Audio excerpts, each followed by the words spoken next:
Assalamualaikum warahmatullahi wabarakatuh. Selamat pagi.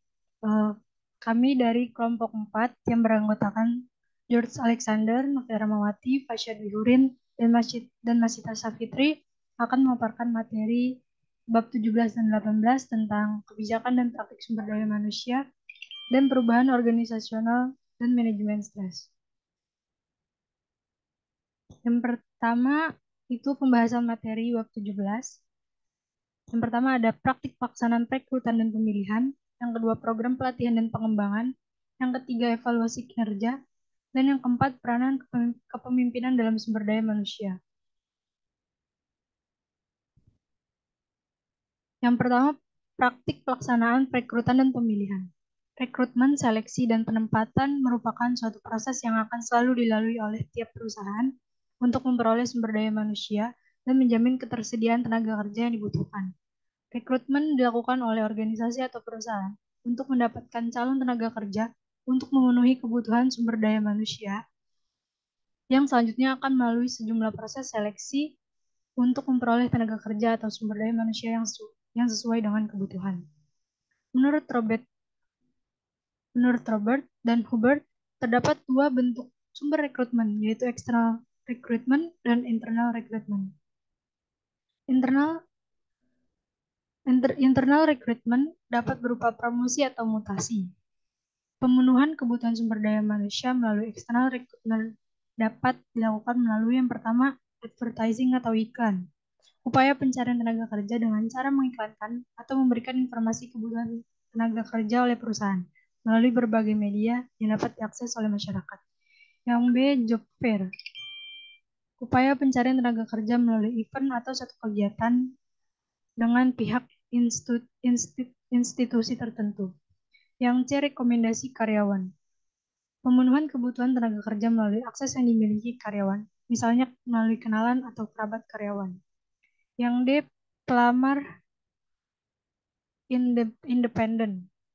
Sumber tenaga kerja yang diperoleh melalui lamaran yang masuk atau inisiatif pelamar tanpa adanya proses informasi yang dilakukan pihak perusahaan. Yang E, sumber-sumber masa lalu. Sumber-sumber masa lalu adalah sumber tenaga kerja yang bisa diperoleh melalui berkas-berkas masa lalu, seperti lamaran yang pernah masuk dan telah melalui tahapan seleksi, tetapi tidak sesuai dengan kualifikasi yang dibutuhkan saat itu, namun dinilai kompeten untuk posisi yang lain.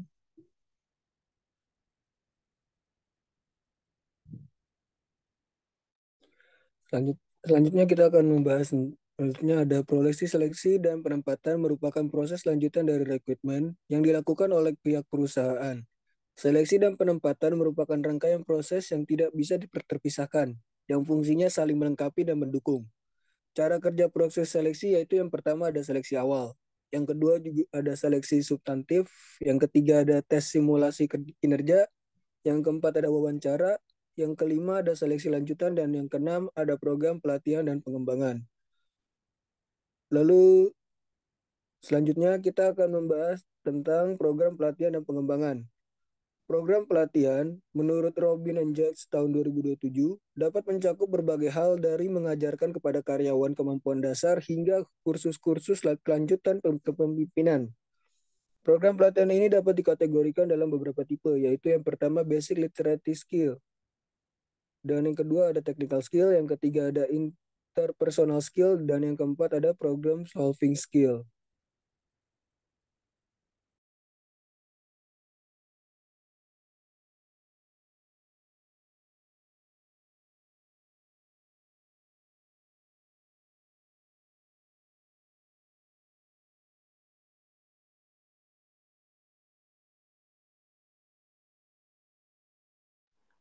Selanjutnya ada evaluasi kerja, effectiveness organisasi, dan effectiveness kebijakan dan praktik MSDM. Menurut Stries, 1985, ada 3 pendekatan dalam memahami efektivitas, yaitu yang pertama pendekatan tujuan, yang kedua pendekatan sistem, yang ketiga pendekatan keputusan partisipasi. Kebijakan dan praktek MSDM secara umum dikatakan efektif bila kebijakan dan praktek yang berlangsung dapat mendukung tercapainya tujuan organisasi secara spesifik. Kebijakan dan praktek MSDM di dalam organisasi atau perusahaan dapat dikatakan efektif dengan menilai melalui sejumlah hal berikut, yaitu sejauh mana kebijakan-kebijakan SDM yang ada menunjang sasaran dan strategi SDM, sejauh mana keterkaitan dengan terapan kebijakan dan praktek-praktek SDM dengan hasil atau HR outcomes, apakah kinerja karyawan meningkat, absenteeism menurun, orientasi karyawan pada pelanggan meningkat, apakah pendelegasian wewenang pengambilan keputusan berjalan efektif. Selanjutnya, ada tujuan evaluasi. Evaluasi performance dilakukan dengan beberapa tujuan, diantaranya adalah yang pertama itu untuk membantu manajemen dalam membuat keputusan-keputusan umum terkait sumber daya manusia, seperti promosi, transfer, dan terminasi. Yang kedua, mengidentifikasi kebutuhan training dan pengembangan SDM. Yang ketiga, sebagai kriteria untuk menilai atau memvalidasi seleksi dan program pengembangan yang dilaksanakan. Yang keempat, sebagai feedback bagi karyawan itu sendiri, yaitu sebagai penilaian bagi performansi individu yang terkait mengenai bagaimana organisasi melihat kinerja mereka. Nah, yang kelima itu, yang terakhir, sebagai dasar penilaian reward. Dalam hal ini, membantu dalam memutuskan siapa yang akan mendapatkan penghargaan atas prestasi yang diraih. Yang keempat, ada peranan kepemimpinan dalam sumber daya manusia. Menggambarkan peranan kepemimpinan dalam sumber daya manusia di dalam organisasi dengan cara antara lain yang pertama, merancang dan mengelola program manfaat. Kedua, menyusun rancangan dan menegakkan kebijakan ketenagakerjaan. Ketiga, mengelola konflik antara pekerjaan dan kehidupan. Empat, mediasi, penghentian, dan pemecatan. Selanjutnya, kesimpulan, SDM merupakan bagian proses perencanaan strategis dan menjadi bagian pengembangan kebijakan dan praktek organisasi sebagai sumber daya yang penting. Sumber daya manusia perlu mendapatkan perhatian dan pengelolaan melalui suatu ilmu pengelolaan atau manajemen yang dikenal sebagai manajemen sumber daya manusia. Manajemen sumber daya manusia didasari pada suatu konsep bahwa setiap karyawan adalah manusia, bukan mesin dan bukan semata menjadi sumber daya bisnis. Banyak perusahaan yang ingin memiliki karyawan yang bersahabat dan ramah. Perusahaan-perusahaan sadar bahwa jauh lebih mudah mempekerjakan orang-orang dengan kepribadian yang mereka cari, daripada memilih dengan hanya berdasarkan kecakapan teknis, dan kemudian berusaha untuk mengubah kepribadian mereka melalui pelatihan. Pekerjaan berubah seiring muncul dan berkembangnya teknologi dan metode baru.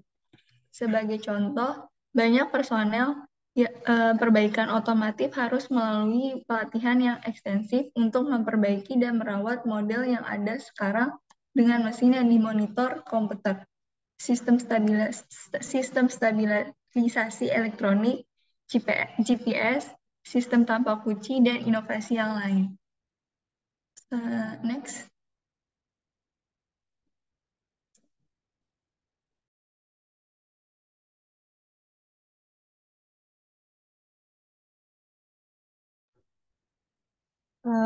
Berikutnya, selanjutnya adalah PP materi untuk bab 18, yaitu tentang perubahan organisasi dan manajemen stres. Pembahasan materinya yang pertama ada kekuatan untuk perubahan, kedua perubahan terencana, ketiga perlawanan terhadap perubahan, yang keempat pendekatan untuk mengelola perubahan organisasional, yang kelima menciptakan suatu budaya bagi perubahan, dan yang keenam stres kerja dan manajemennya. Yang pertama ada kekuatan untuk perubahan. Yang pertama ada sifat tenaga kerja, contohnya lebih beragam budaya, kenaikan jumlah profesional, dan banyak pendatang baru dengan keahlian yang tidak memadai. Selanjutnya ada teknologi, contohnya komputer semakin cepat dan murah, alat komunikasi baru yang cepat dan murah, dan kemampuan menguraikan kode genetik manusia. Selanjutnya goncangan ekonomi. Contohnya naik dan turunnya harga saham.com, turunnya nilai euro, dan runtuhnya Enron Corp. Selanjutnya ada persaingan, contohnya pesaing global, konsolidasi dan merger, dan pertumbuhan e-commerce. Dan yang terakhir, tren sosial. Contohnya ruang ngobrol di internet, pensiunnya generasi baby boomers, dan semakin tingginya minat tinggal di kota.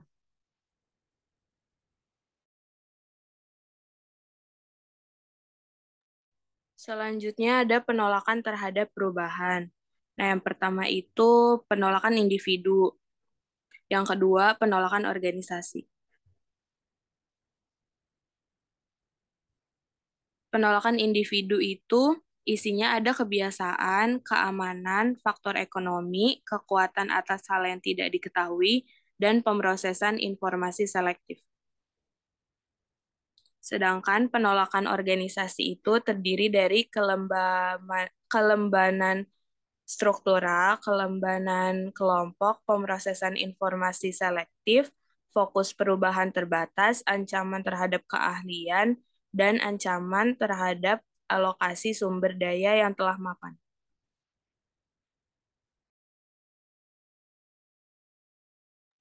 Mengatasi penolakan terhadap perubahan, yang pertama itu ada pendidikan dan komunikasi.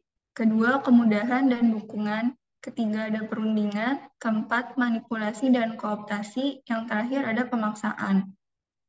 Selanjutnya, pendekatan untuk pengelolaan perubahan organisasi itu yang pertama ada model 3 langkah Lewin.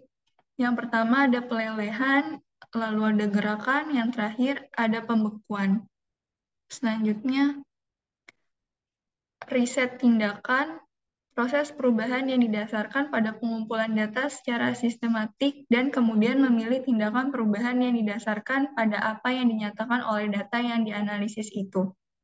Ketiga, ada pengembangan organisasi, sekumpulan intervensi perubahan terencana yang dibangun atas dasar nilai-nilai humanistik, demokratik, yang berupaya memperbaiki keefektifan organisasi dan kesejahteraan karyawan. Selanjutnya. Stres kerja dan manajemennya.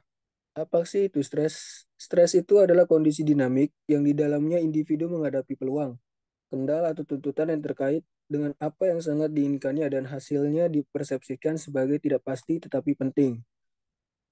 Nah, sedangkan dalam pendekatan organisasi, manajemen stres dilakukan dengan cara melakukan perubahan dalam proses seleksi dan penempatan karyawan, menetapkan tujuan yang sejalan dengan visi misi organisasi dan individu yang berada di dalamnya, redesain pekerjaan, melakukan pengambilan keputusan yang bersifat partisipatif.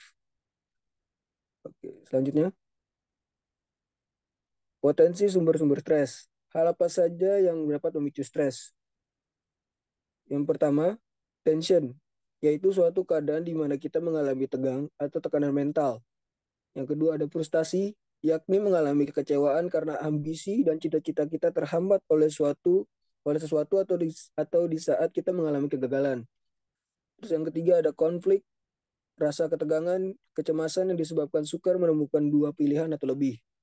Dan yang terakhir adalah krisis, kejadian mendadak, sementara upaya untuk mengatasinya di luar kemampuan kita. Selanjutnya. Baik, sekian dari presentasi kelompok kami. Mohon maaf jika ada kekurangan dalam menyampaikan materi-materi. Assalamualaikum warahmatullahi wabarakatuh.